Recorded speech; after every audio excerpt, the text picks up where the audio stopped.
Welcome to The Explainer. Today we're diving into the work of business consultant and author Stephen Wood to build a strategic roadmap. And this is specifically for you if you're running an established business that's, well, maybe feeling a little stuck. Your business is stable. You've made it past the startup phase. You've been operating for years. That's a huge accomplishment. But what's next? Is stable really the goal, or are you aiming for roaring success? Today, we're going to explore how to make that leap using a really powerful, interconnected system of thinking. Here's our roadmap for today. First, we'll talk about that shift from stable to roaring. Then we'll get into the core strategic blueprint. After that, we'll look at mastering your business's engine, how to win in your marketplace, and finally, how to figure out your very next move.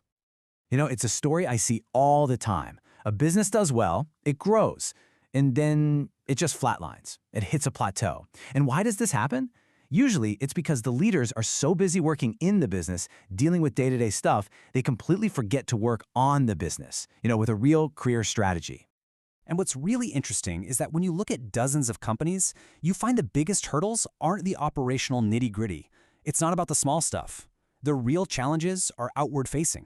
It's about leadership, it's about strategy, and it's about a relentless focus on your customer.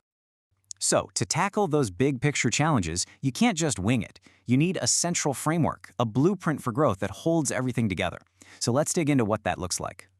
And our journey really starts with what is arguably Stephen Wood's most important book. And yeah, that title, it's definitely designed to grab your attention, right? But look past that flashy title for a second. The subtitle tells you everything you need to know. This book is the foundation. It's the core strategic thinking piece that everything else we're about to talk about links back to.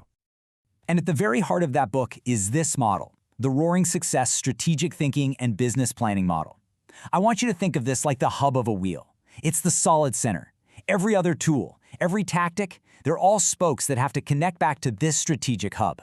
This is how you make those huge, high-impact decisions about where your business is actually going.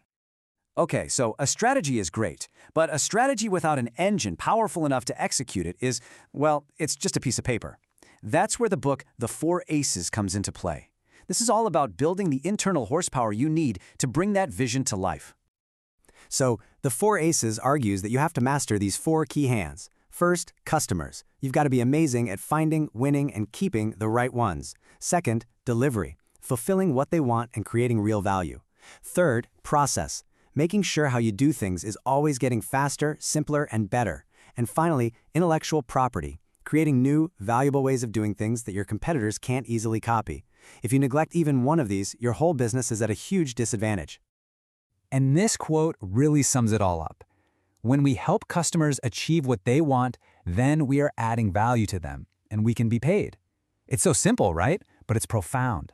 Mastering your engine isn't just about being efficient for efficiency's sake. It's about systematically delivering real value that the market is actually happy to pay for.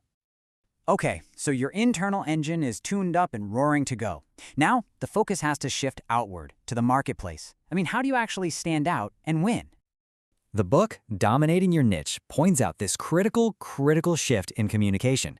So many of us say something like, "We design and make pumps."